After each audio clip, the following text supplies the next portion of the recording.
नेहा, एक और रोटी देना। जो रोटी डस्टबिन में पड़ी है वही उठा के दे देती हूँ, इन्हें कौन सा पता ही चलेगा। अरे यार, क्या हो गया इसको? इतना टाइम कहाँ लग गया इसे?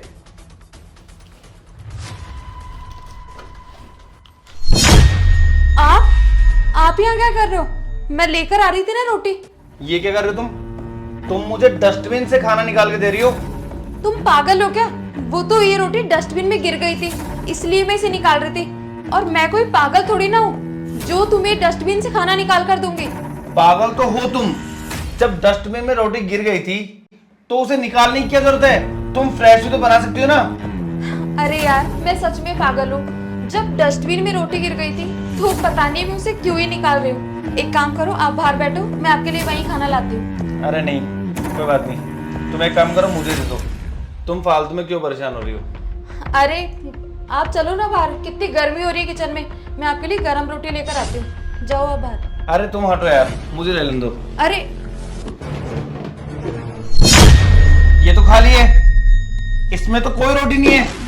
अरे वो रोटी तो बनाई थी पर रोटी क्या खत्म हो गई। रहने दो तुम, मुझे नहीं खानी फालतू में रोटी। आप तो ऐसे बोल रहे हो जैसे तो मैं आपके लिए गरम रोटी बनाती नहीं हूँ। आज शाम को नहीं बनाई थी आपके लिए रोटी? चुप। वो रोटी परसों शाम की थी, उनमें से स्मेल आ रही थी। मैंने सोचा तुम मुझे रोक लोगी, लेकिन नेहा तुम इतनी गिर जाओगी मैंने कभी सोचा भी नहीं था। कुछ टाइम से मैं तुम्हें देख रहा हूँ, तुम ना काफी आलसी हो गई हो, लेकिन मैंने सोचा शायद थक जाती होंगी तुम, लेकिन तुमने इस आलस को अपनी आदत बना लिया। कल तुम्हारे आलस के चक्कर में पता है क्या होता? मतलब? पूरा घर लुट जाता और तुम्हारे कान के पास से ना जू भी नहीं रेंगती। नेहा, बाहर का मेन गेट क्यों खोला है? अरे यार, पूरे दिन कोई ना कोई आता ही रहता है, कभी दूध वाला, कभी सफाई वाला, कभी झाड़ू पोछे वाला, कभी बर्तन वाला। मैं परेशान हो जाती हूँ पूरे दिन भर। पूरे दिन मेरा यही काम रह गया होगा, कभी गेट खोलने जाऊं, कभी बंद करने जाऊं, कभी ये करूं, कभी वो करूं। मुझसे नहीं होता ये सब। अरे यार, तुम्हें आधा मिनट भी नहीं लगेगा गेट बंद करने में। खैर छोड़ो, एक काम करो, मेरे लिए चाय बना दो। अच्छा, किचन भी केवल आधे मिनट की दूरी पर ही है, जाकर खुद बना लो।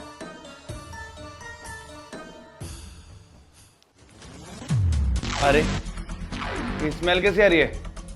ओह शिट, ये तो गैस ऑन है। नेहा,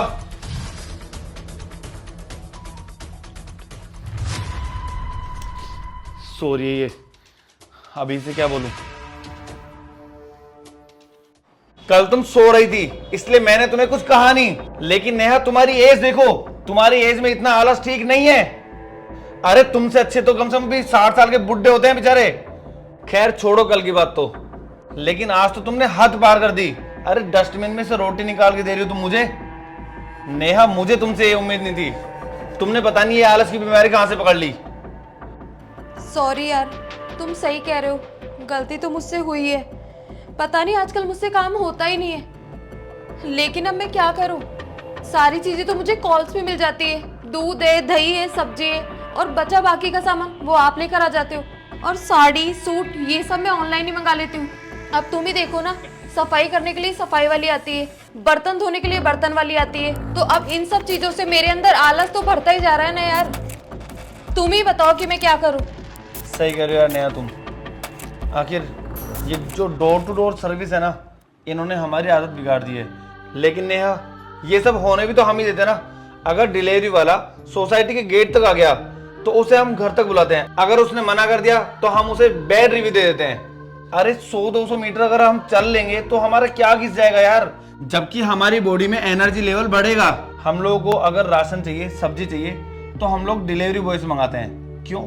हम लोग 100-200 मीटर नहीं जा सकते, लेकिन पता नहीं क्या हो गया हम लोगों को। हाँ यार मनीष, कह तो तुम बिल्कुल सही रहे हो।